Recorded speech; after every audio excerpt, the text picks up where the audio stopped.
nigga. So I'm getting motherfuckers. If you recognize real, I'm only taking motherfuckers. I'm so sorry for the way you motherfuckers get tricky. If you got it, I'ma break that motherfucker. My name's laying it out, but don't hit me for no sucker. Cause if you take from me, then we gon' head this to the gutter. I'm so deep like bustin', fucker, I ain't stutter. Try to touch it, it's gon' be consequences and repercussions. Look, I'm from another world, something like the underworld. They say I'm blessed to death for something like a southern girl. Nothing like no other girl, really I don't fucking girl.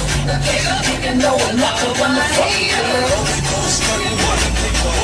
All the nigga hater wanna hate us. Niggas can't take it when they see that money makers. We make a whole lot of money, whole lot of money. All we do is study, what a picker. All the nigga hater wanna hate us. Niggas can't take it when they see that money makers. We make a whole lot of money, whole lot of money. Huh? No.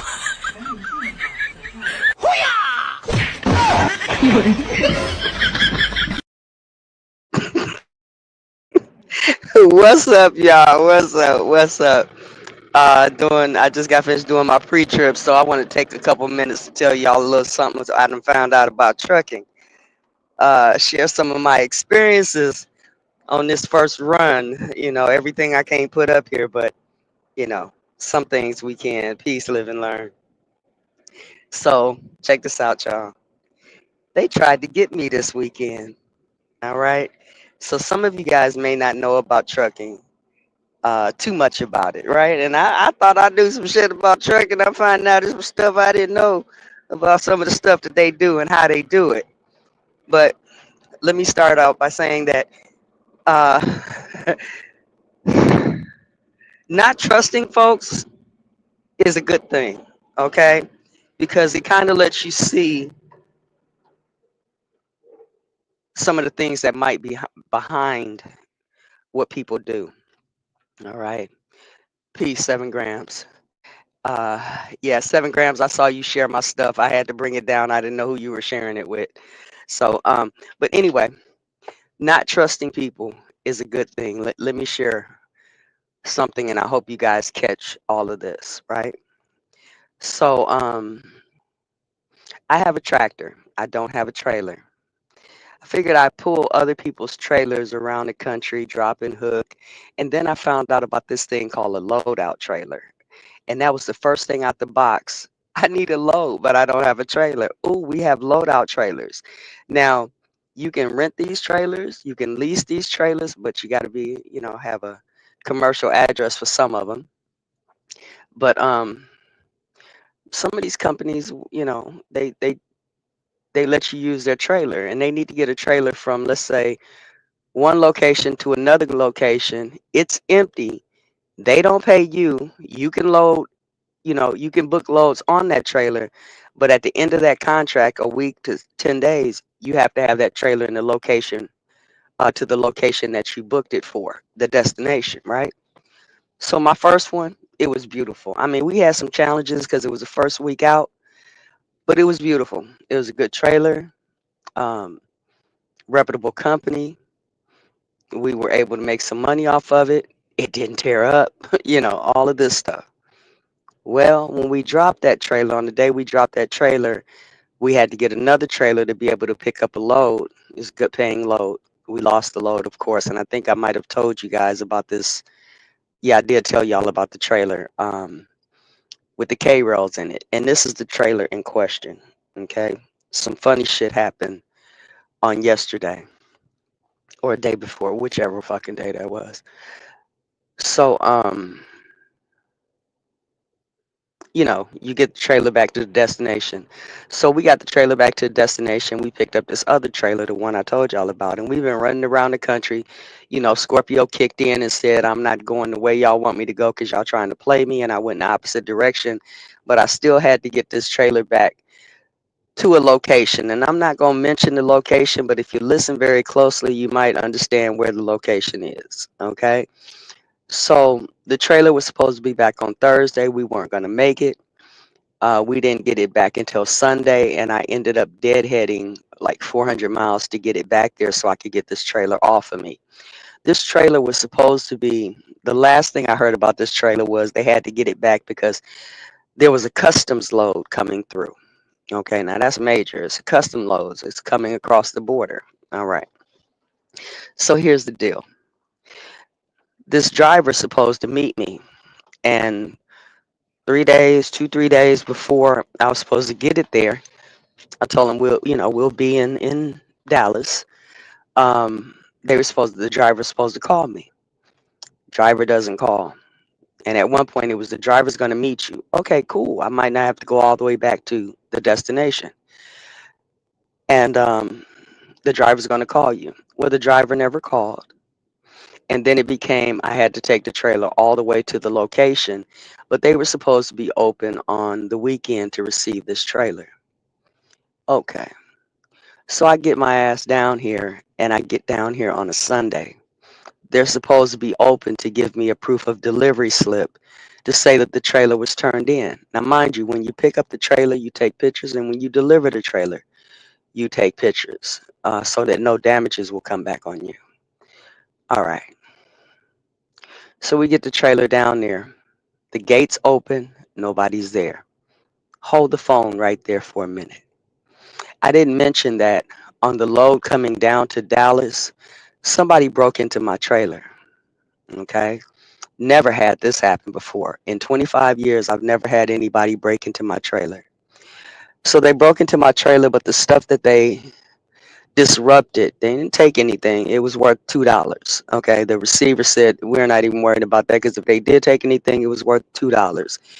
Um, just to let you know what that equipment was, now that it's been delivered, it was the USA Volleyball Championship equipment.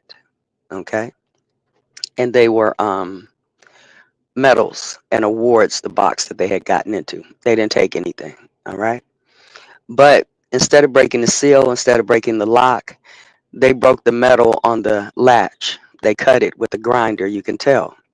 So I took off, found out about it, and then, had to do the police report and all this other stuff, which delayed me from getting to where I needed to get to that night. Okay. Which would have been Friday night for a Saturday morning delivery. Anyway, we get it over there. The people were great. They broke into my trailer was a key point of that. Okay. So we get down here to the location, fast forward to Sunday. We get down here to the location. Nobody's there. I start making phone calls to find out what's up. Where's the driver at? Now, mind you, um, I told the gentleman I would be there at 8 o'clock. I didn't get there until 8:30 because you can't judge how your body is gonna react. Like you got your bathroom and stuff. I got a dog in here. Breakfast, whatever, whatever. And apparently, the driver that never called was supposed to be there at 7:30 to meet me. At 8:30, he was not there. Okay. Remember, this trailer is. They said it was a customs load that they needed to get this trailer back for. So anyway, when I get there, I take pictures of all four sides to the truck or the trailer, the mileage on the hubs, uh, on the tires, inside the latch, everything. And I go to put it in the dock, and they ask me to wait. So I'm sleepy. I fall back asleep. About 2 hours later, I get phone calls coming through um, that I may have to have this trailer somewhere in here. I may have to hold on to this trailer, and they were just preparing me. I may have to hold on to this trailer until Monday. Okay. Now I don't have a load. I was trying to get a load, but I never got a load um, for Monday, and today's Monday. Okay. So I'm like, whatever, whatever, right? It is what it is. But we're trying to find somebody to come out. Mind you, it's a Sunday. I'm pretty sure people was having their Budweiser or going to church, one or two. I don't know, fishing or something. So anyway, I'm asleep, and I think one of the dudes called me, and I ain't gonna mention his name just in case he done found my email and well, he knows my email, but then found me over here. Um, they tell me, can you take a picture of the trailer? I'm asleep. I'm in a dead sleep. I wake up, answer this call, and just go to my photos. and send all the pictures. He's like, oh, great. Okay, gotcha.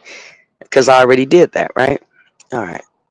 So I think another phone call came through. I can't remember what that was. And then somewhere close to 2 hours after that, somebody's bamming on my door.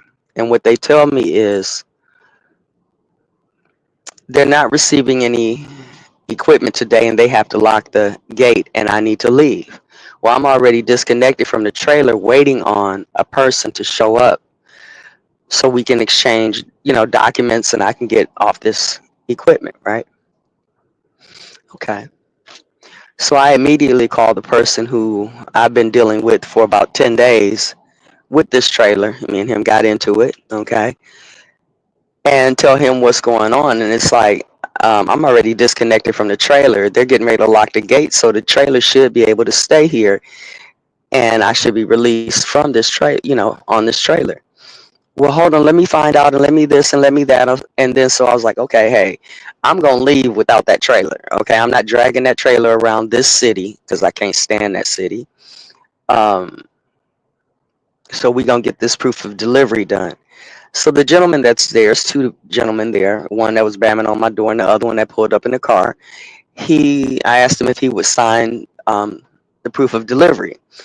And he's like, yeah. So I went to go call the guy that's the head of this and asked him to send me over proof of delivery since the office is closed. He says he can't do that.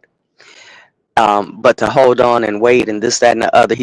I'm sorry. He did tell me. He said if you take pictures of the trailer and where it is in the lot, then basically he could release me. It would be delivered and I would be fine. I said, you can do that? He said, yeah, that'll suffice. So I did that. Took pictures of the trailer, where it was positioned, even took pictures of the gate being that was locked. And he asked for a timestamp, and it was a timestamp on all of those screen records. Okay, time, date, everything, right? So I'm sitting outside the gate, and I'm getting ready to figure out where I'm going to go for the day because I got to head back up 400 miles almost to get in position for this next load. But I get a phone call that says basically I can't leave. And it's this dude, like he's talking to somebody else, but he's talking to me, the head guy. And it becomes a matter of the people whose trailer it is. Mind you, he doesn't own the trailer. I don't own the trailer. The brokers don't own the trailer. It's a leased trailer. So the brokers on the other side, the people who are supposed to be getting this trailer here, says that they're afraid that the people who came to lock the gate and tell me to leave are not official people who work for the company that they work with. And because there are several people that come through there leaving trailers and picking up trailers, that they're scared that somebody's going to come back through there and take this trailer. And this is about the time they started mentioning that the trailer cost $25,000. Okay. I have a $60,000 trailer interchange insurance, okay, policy. So anyway, I'm like, $25,000, really? Okay, for a 2013 trailer? Oh, okay, okay. But I ain't saying nothing, right? So they want me to stay there until they find they can get with different people, X, Y, and Z. Now I'm playing security guard outside a lock gate, and I won't leave. Okay, so me and homeboy talking, the head guy, and he's like, well, they want you to stay there. They want you to stay there. I'm not released. They want me to stay there. And somewhere along the line, I lost my shit. He said something flippant, and I said, I will leave this. No, let me go back. He said, somebody's coming over here. Okay. I said, are they bringing a truck? Okay. Because they could come over there and open the damn gate and tell me I got to take the trailer. Then I got to go hook up to it. Now, mind you, we started this whole trailer with some rather high pressured bullshit. Okay. And I shouldn't have been on the trailer anyway. So now how does he do this? He begins to tell me that the driver was there at 7:30, but I didn't get there until 8:30, like it's my fault again. And I said, well, the only one that's telling me that a driver was there is you. I said, I've never seen a driver. So you can say anything. And he starts talking about this $25,000 trailer He didn't say I was going to be charged for it, but we knew what was going on, right? So I told him, I said, I hope you're bringing a truck down here for, so they can get it. And and I lost my shit, and I told him I will take, because if I got a hook to it, I'll take that bitch and drop it in the middle of the street. And that's just how I told him that, okay? And he's like, I don't understand. I'm trying to help. You ain't trying to help me do shit, okay? Um, so, I really put it to him, on what I said to him. And I'm sitting here waiting to see what was going to happen. Now, mind you, every time we deliver a load, being on the owner operator side, you have to get a rate com, and then there's an assignment sheet with the address. And when you get your pay, you have to send that rate com sheet in with the bill of lading and any other expenses that you may have in order for it to go to your factoring company so that you get paid for it, right? So I had asked him, and mind you, this is the second time I asked him for the rate com. I said, I don't remember signing the rate com. Maybe I did. There was a lot going on that day, but can you send me the rate con, because I cannot see it. And that's rate con, as in confirmation, because I can't find it in my emails. I can't find it in any of, the stuff I've moved over to my company stuff, or any of that. And my dispatcher's not available on the weekend. So I asked him for this twice, and I don't get it. And it starts to dawn on me that I'm close to the border, and that if this truck is stolen, the trailer is stolen, it could end up in Mexico, and somebody can get $25,000, enough to buy two more trailers. I'm just saying. Okay, trust no one. So this is some shit that's going through my head. So then the company that I broker with, or the company that I get my loads from, I called them up and I said, hey, can you get me the rate com for PO number X, Y, and Z? So she gets me that. I said, can I get the load assignment sheet? And she says she doesn't have access to that. I said, okay. Well, she sends me the rate con. Rate con don't have my signature on it. Now, mind you, if you guys don't know, this initial trailer started out with 30 some damn emails that I had to write a letter about what was going on with this to make sure it was documented. And in that rate con, my dispatcher, against my will, had signed for this trailer. That's what obligated me to it. Okay. And I had told my dispatcher before, nobody signs my shit. It comes to me first and I sign it. He signed that, right? So, long story short on that part, if it goes down the way I think it might be going down, he'd be responsible for $2,500 if anything happens to that trailer. But now I got to protect him and myself, because at the end of the day, I was driving the trailer and I dropped the trailer off, and you know, it could be some legal stuff said about that, right? So anyway, I'm sitting outside this gate and I'm waiting for this person to show up, and I get pissed and I make some phone calls, and I called a very wise young lady and I said, hey, check this out. What you think about this? And so we're running it over. We're looking at the emails. We're thinking, we're talking. And she gets off the phone. She says, I'll call you back. I start thinking, I said, wait a minute. What can I do here? I said, oh, I got the Raycon. It's not signed. So let's send the Raycon in. Let's send in the repair bill for the trailer. Let's send in all the pictures when I pick the trailer up and all the pictures when I drop the trailer off. Now, mind you, the last message to this dude is, can you send me the rate con, please? All right. Otherwise, I'm still sitting here on a Saturday. I mean, on a Sunday. Y'all know how Sundays go. We ain't trying to answer no phone. We off, right? So the person that I was talking to, she said, call the leasing company and let them know, that the trailer's there at the location. Now, here's the second one. Watch this, watch this. I hope y'all catching all of this. I know I'm not saying it all the way correctly, but I'm trying to say it as calmly as possible. So on the rate con, or should I say in the emails, it says that I'm supposed to deliver it to a particular address. Okay. Um, I'll just say 410 something something Boulevard. Okay. And the man on the phone had asked me in one of those conversations, what location did I deliver it to? And I told him, matter of fact, I had told him 2 days before that that would be where I would be delivering it to, and that would be where the gentleman was supposed to meet me at.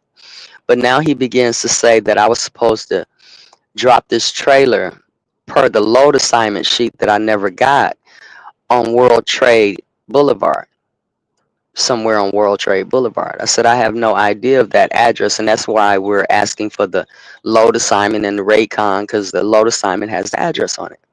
So I have no idea about that address. And me and my daughter, because that was who was on the phone, we're going through the emails. We don't see no World Trade Boulevard on here at all. Just this 410 XYZ Boulevard, right? So she said, get with the leasing company and, let them know their trailers dropped or whatever, because this is some bullshit. Because I'm getting ready to play security guard for 24 hours to watch this trailer with no compensation. So anyway, like I said, I take the Raycon, I do the receipt for the trailer repair, all the pictures, and I send it in to the company that I was running under. My factoring company sends me back an email. We receive your paperwork. That company sends back, because I CC'd um, the brokerage company, their automated sends me back a receipt saying that they received my paperwork. Not more than 15 minutes later, the guy in charge of this calls me and says,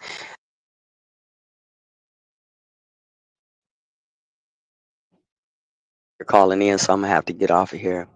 So, and they might call right back, so I might still have to get off of here and just come back in.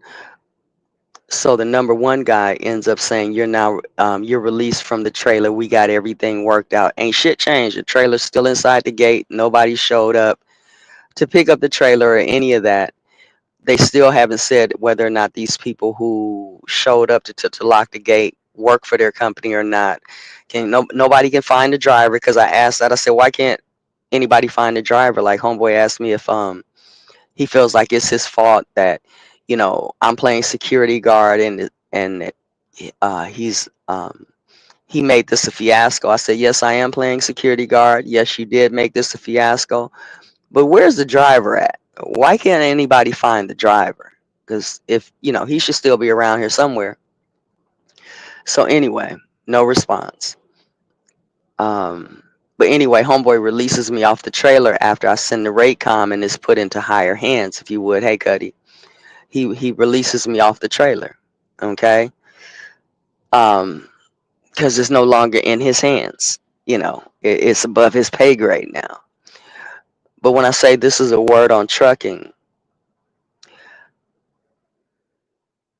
everything in me says that I got targeted by these people. One, when we first initially got that trailer, it was not the trailer that we needed, and we were kind of forced to take that trailer because my dispatcher signed that paperwork, and I was rushing to try to get this $4,000 load that we lost. Okay. Um, Secondly, when I looked at where the trailer leasing company main office was, mind you, uh, their phone couldn't receive any calls when I called that number from the emails, and it was like it didn't exist or some shit. I was getting ready to send the email when he called, but where my trailer was broken into is in the same state as the trailer leasing company's number is. Okay.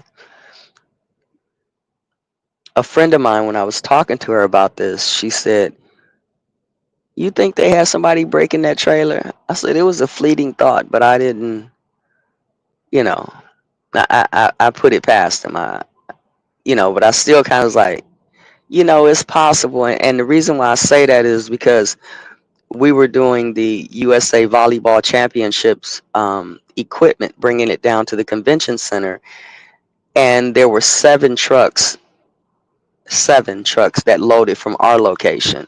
By the time we got down there, it's probably like 15 trucks altogether that probably came from other locations, not our location. But I was the only truck that was broken into randomly. Okay. And I didn't know if it had something to do with the name on the side of the trailer that handles custom loads or whatever that people might have thought it was a bunch of stuff in there or thought it was beer in there because I was, coming out of the mountains, and I'll just leave that right there. But the thought that they might have been fucking with me because when they had those 30 conversations, my dispatcher and the broker, the head guy with the brokerage company, when I found out what was going on and calmed down, I wrote a letter in that email, and they all got CC'd. So hey, I was documenting it in case anything happened. I can just CC that whole conversation out. Um, and when it comes to sisters, when it comes to anybody who might not be of the ilk of a person, whether they're male or whether they're pale or whatever, y'all can, or whether they're of a different nationality. We got these things going on with the um, people who don't speak English and ICE and all this other shit.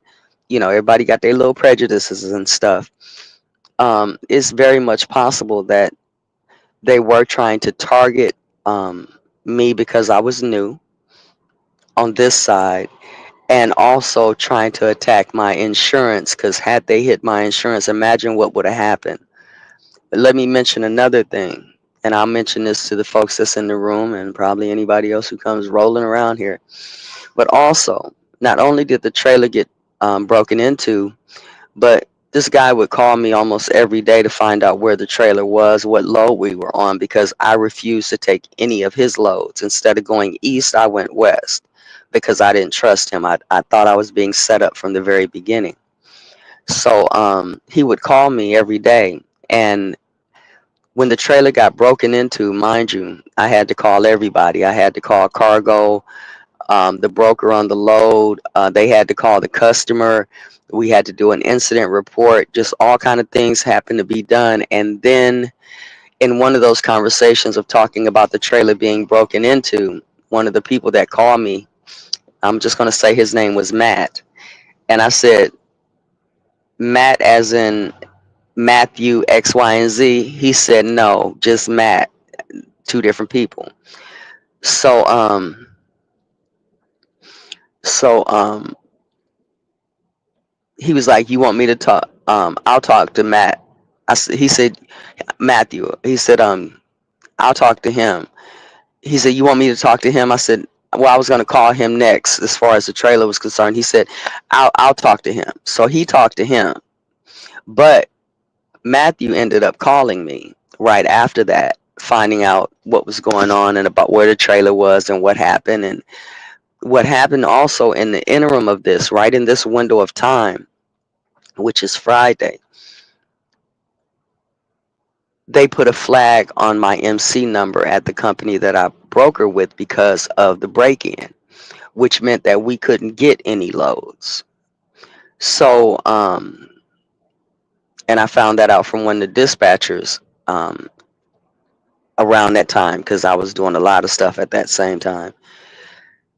So Matthew said he was going to get it off. Matthew said that he was going to talk to Matt said that he was going to talk to Matthew, and I didn't have to worry about that. And then Matthew called and started talking about, we talked about this flag, and he's like, well, I'm going to do this for you. I'm going to get that off, and I'm going to do this, and I'm going to do that. And he's not beholden to me to do anything, but he jumped out that window. I'm like, well, Matt said he was going to take care of it, you know.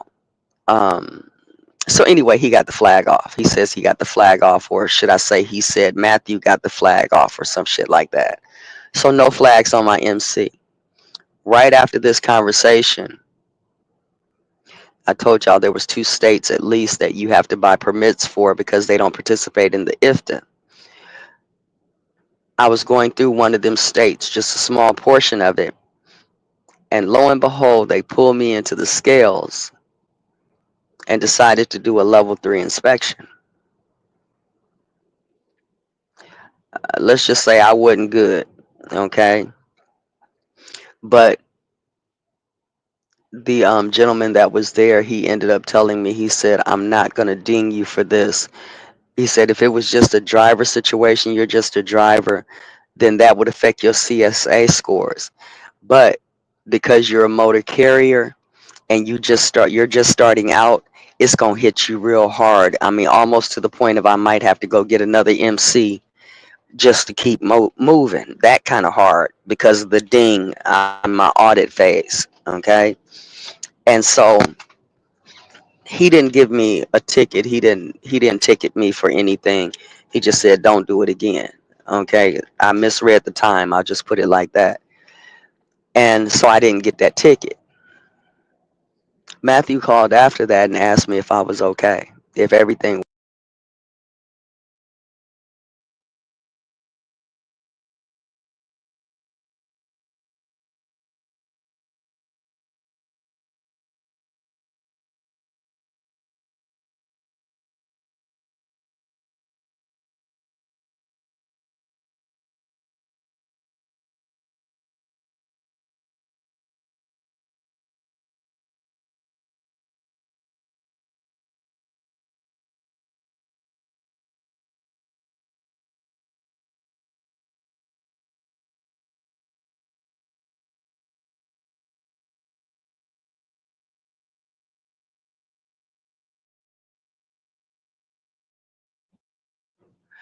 Okay, hopefully you guys can hear me. Would you believe that was them calling me about the trailer and asking for a POD for that trailer? They got the pictures. Ooh wee. I said Matthew got the pictures. I was like, you guys have all the pictures with the Raycon, and Matthew has the pictures. He said, "Did you send it to me, Evan?" I was like, "I don't even know who the fuck you are." But anyway, those are the people who called in right there. Um, where was I at in this story?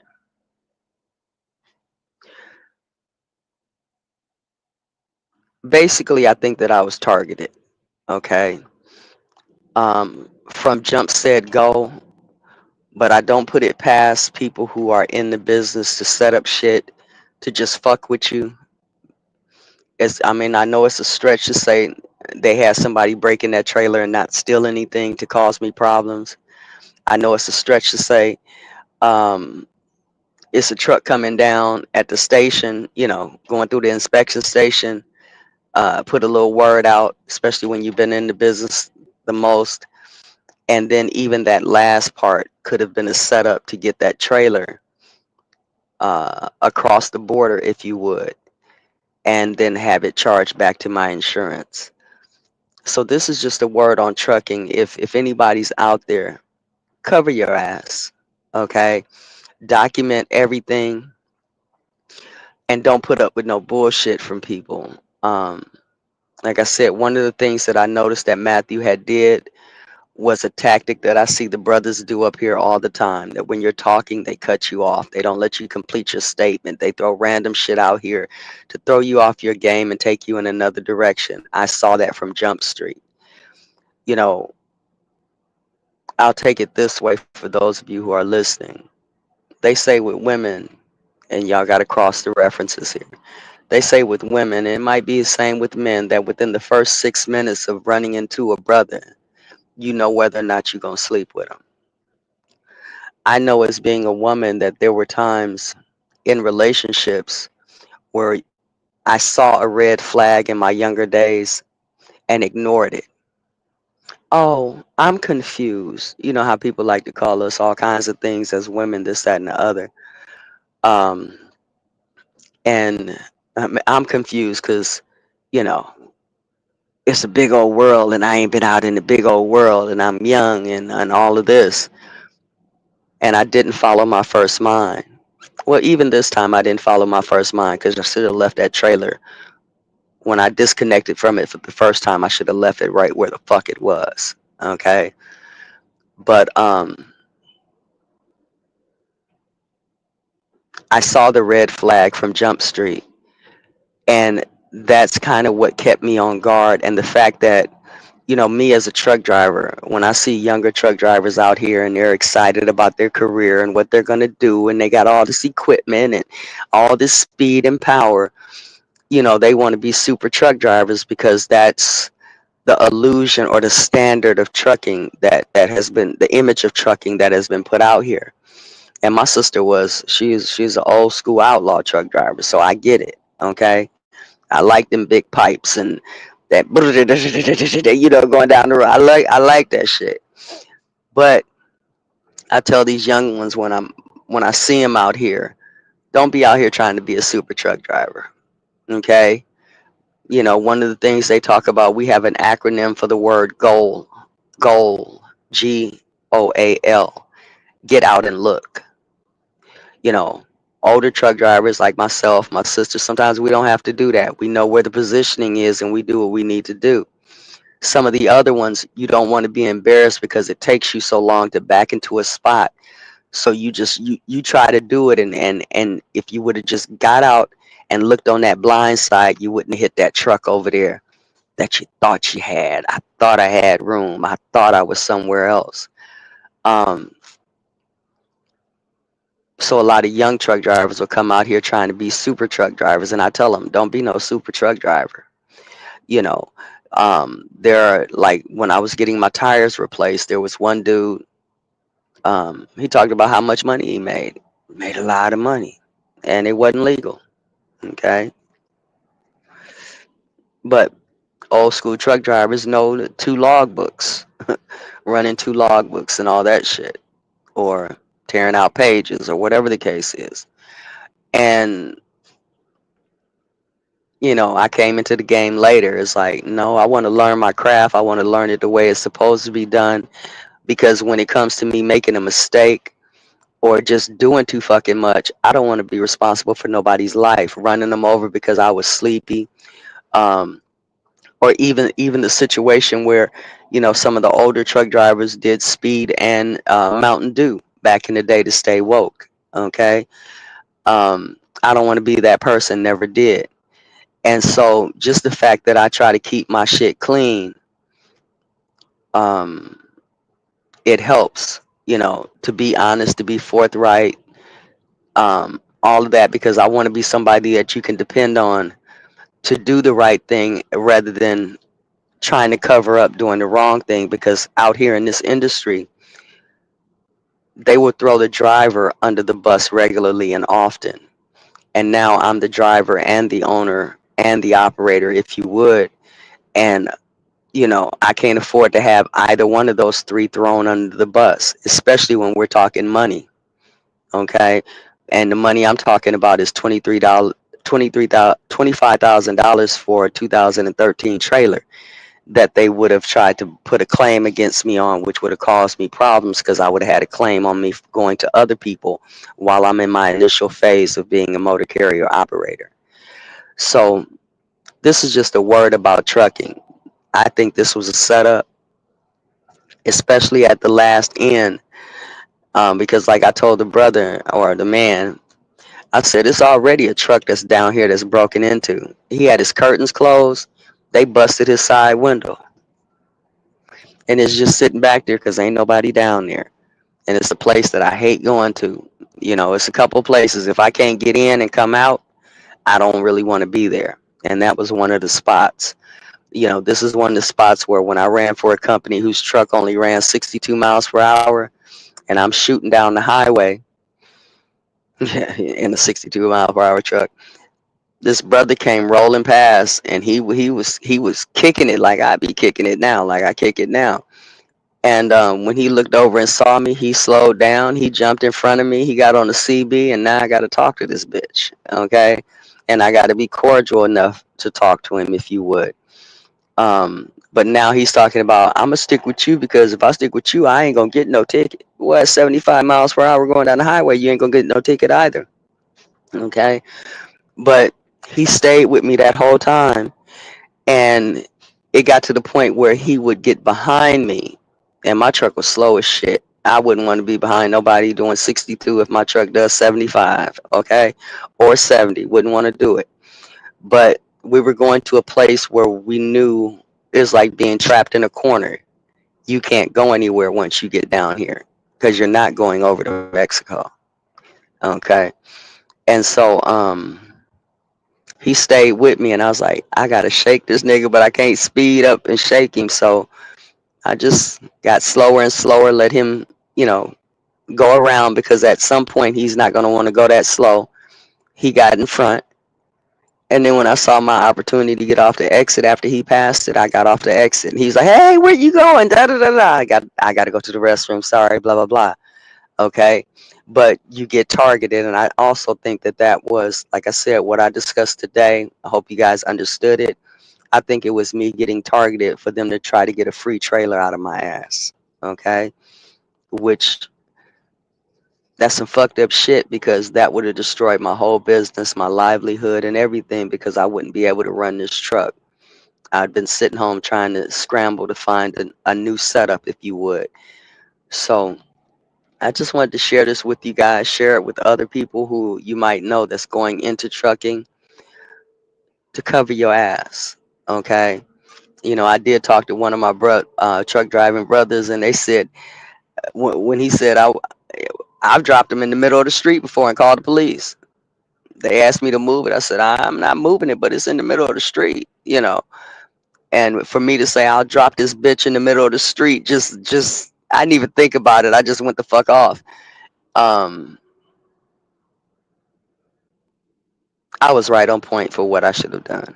Okay, if a situation like that happens, because the brother was saying you don't own the trailer, and if you drop it in the middle of the street, that trailer has to be towed, and it'll be towed at the owner's expense.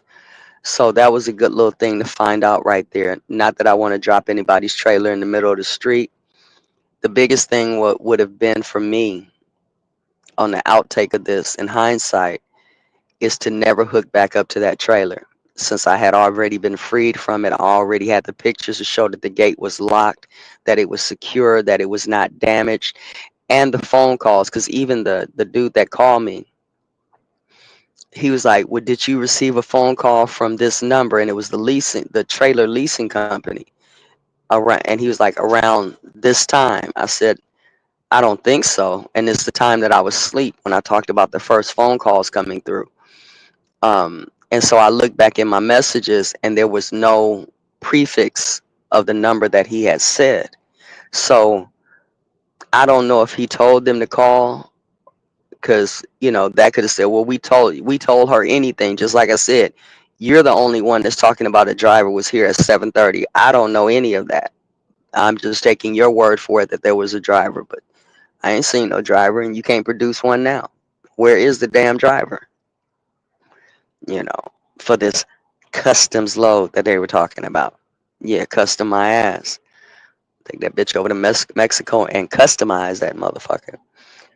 So, anyway, family, I'm gonna go and get out of here. I just wanted to share that with y'all for a little briefing on what's going on out here in this trucking world with your girl.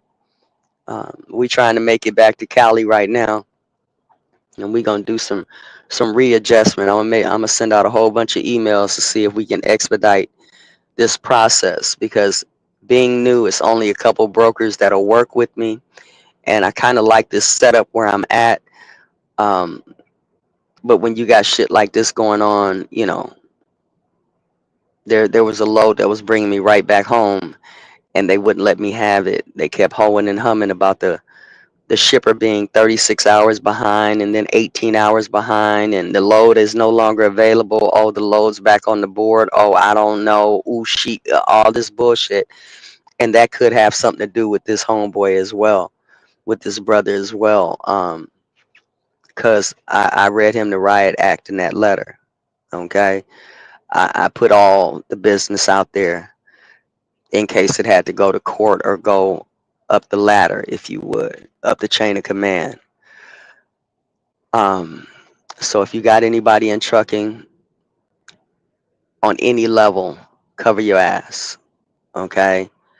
Double check, recheck, and make sure that you're doing things above board, because even with the brokers, with the dispatchers, and with the motor carrier companies, and I'm gonna say not so much with the motor carrier companies because we have a lot of regulations that we have to go through.